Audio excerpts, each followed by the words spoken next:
Welcome to the Deep Dive. Today, we're looking at something huge, aging, and specifically a really radical way to reframe it. Yeah, moving away from seeing it as, a battle. Exactly. We're shifting away from that cultural story, the one that treats later life as just this struggle you have to resist. Instead, we're diving into a philosophy that sees it as more of an unfolding, a purposeful one. Profound, even. Our source for this is K.R. Goswami's work, Rediscover Graceful Aging. Yeah. And it's pretty striking stuff, especially today. Right, because the world worships speed, youth. Everything fast. And this book just, well, it throws a wrench in that. It offers this surprising invitation to just pause. And that invitation, that's what we're really digging into today. We're synthesizing Goswami's core philosophy of graceful aging for you. So not just tips, but the thinking behind it. Exactly. How does the book actually define dignity, peace, real meaning in later life? These things become so crucial as, life's seasons change. We want to distill those foundational ideas. I think, for me, the biggest thing right off the bat is how it just rejects the standard anxiety around getting older. Goswami doesn't ignore the physical changes, but he pivots immediately, right to the emotional, the spiritual potential. He writes, each wrinkle tells a story, each gray hair whispers of wisdom earned. It instantly gives value back, doesn't it? Value to time spent, not time lost. Yeah.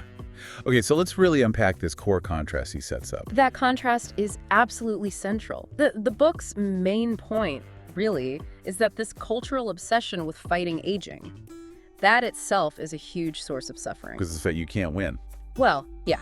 Biologically, we're all heading in one direction. So if your energy is spent on anti-aging but ignores your inner life, Goswami argues it's fundamentally misdirected. Which leads right to that pivotal idea. Aging isn't something to be fought against. Now, that sounds lovely, but practically, don't we need some resistance? Medicine, fitness. Yeah. We want to stay healthy. Right. Is he saying abandon all that? Or is it purely a mental shift? That's a really important clarification. And no, the book isn't about resignation or neglecting your health. It's challenging the mindset, the whole combat mentality. He introduces this idea of aging as a companion. Think about that. Not an enemy to beat, but a companion walking beside you. So instead of seeing this companion as a threat, you see it as maybe an insightful guide. Precisely. If it's a companion, you stop wrestling with it. You start listening. What does it offer? And what does it offer, according to Goswami? Well, the book suggests it offers gifts. Clarity, for instance, maybe because the clutter of youthful ambition starts to fall away. Simplicity, perhaps, in what you truly need day to day. And a deep peace, a kind of peace that only comes from accepting the natural flow. That feels really powerful because it completely shifts the goal. You're not chasing youth anymore. The invitation is inward. Yes, an inward journey, defined by stillness, reflection, and this is key, a kind of gentle strength. It's like stepping off that high-speed treadmill everyone seems to be on. And that rejection of speed, that's the bedrock for the next part of the philosophy. Once you accept aging as this companion, you give yourself permission, really, to honor life's natural rhythm in its later stages. And the book maps this out. It does. Across 21 reflective chapters, and they're built around two big connected themes, slowing down and deepening presence. Okay, let's take slowing down first. In our world, slowing down often feels like failure. Yeah. Or becoming irrelevant. How does Goswami redefine it? Is it literally doing less? It's more about a shift in your mental pace, though, that naturally affects what you do physically.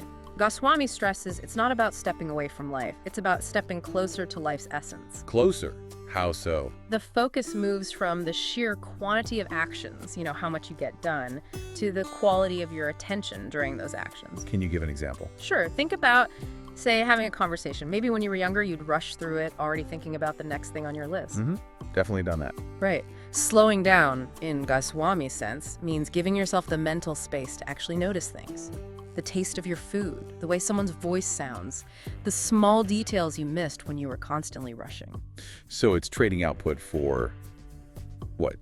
Internal awareness. Internal acceptance, maybe? Detailed observation? Depth over speed? Okay, so if slowing down sets the stage, then stillness and quiet must be what follows. They're deeply linked, yeah. The book really elevates stillness. It's not just the absence of noise. It's presented as an active source of wisdom. Not empty space, but a wellspring. Exactly.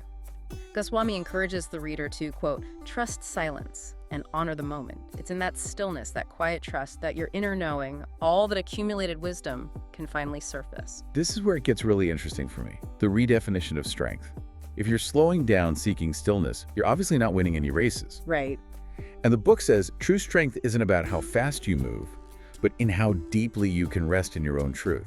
That completely flips the script on power in later life. It's a total internal validation, isn't it? It removes the need for outside proof, the speed, the job title, the visible effort. The strength comes from being, well, unshakable in knowing yourself.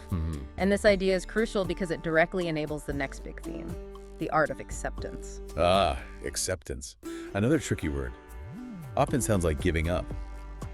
If strength is resting in your truth, then accepting the changes that come with time must be the challenge. Yeah. How does Goswami separate graceful acceptance from just resignation?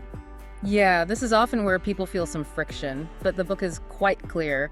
Graceful aging means embracing what life currently offers without resistance. And resistance means? Resistance is defined as the mental, the emotional suffering caused by trying to cling to something that's gone. A younger body, maybe, or a past role, or missed chances. So acceptance isn't passive.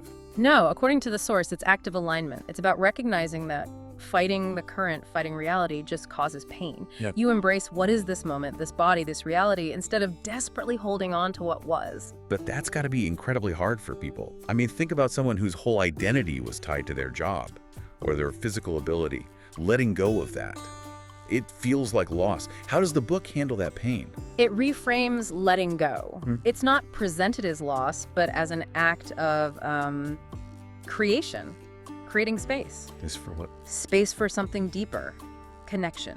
Presence. When you release the weight of old expectations, maybe old hurts, the constant need to rush, you drop that baggage. And that intentional release makes room for deeper, more meaningful connection with life, as it is right now. Like clearing out clutter. You can't find that stillness or gentle strength if you're still mentally fighting old battles. Precisely. Graceful aging isn't about being perfect. It's about being present, fully present, walking gently, living intentionally. And that's only possible once you stop dragging the past along. Okay, let's talk about the payoff then. If you practice this stillness, slow down, really work on acceptance, what are the results? What does Goswami say these later years gain from this perspective?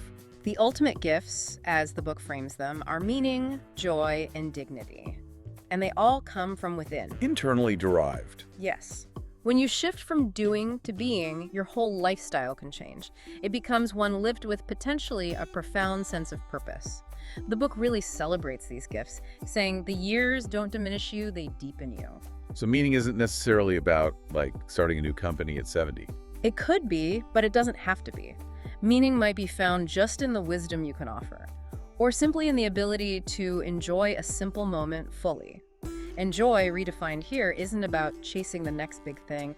It's about pausing, feeling the moment completely, without anxiety about what's next. That really changes the definition of prosperity in later life, doesn't it? It's not material wealth, but internal richness. Exactly. The book aims to be like that gentle companion itself, guiding you towards a more peaceful, meaningful way of living.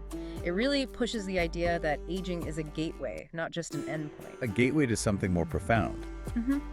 And that's the core message Goswami seems to want readers to take away. By carrying forward this wisdom, non-resistance, presence, you're not just aging well for yourself, you're sort of lighting the path for others coming behind you. It's framed almost as an act of generosity. So boiling it all down, what's the core synthesis here from Rediscover Graceful Aging? I think it's that aging gracefully isn't passive, it's a conscious choice. A deeper beginning almost. A choice to live with more presence, more intention than maybe ever before. Moving from constant motion to intentional being. Right. By choosing stillness, choosing presence, choosing acceptance. You fundamentally rediscover not just how to age, but maybe how to truly live. Yeah, you shift your whole metric of success away from what you accumulate or achieve towards the depth of connection you feel to your own life, to the world around you. Okay, that leaves us with something to think about, building directly on Goswami's challenge to our modern pace. If he argues that joy comes from pausing and strength comes from resting in your own truth, then what's one element, just one of the modern, relentless rush that you listening could consciously choose to release today? Not tomorrow, but right now. Just to step a little closer to that essence of life he talks about. Something to mull over as you, perhaps, walk gently forward.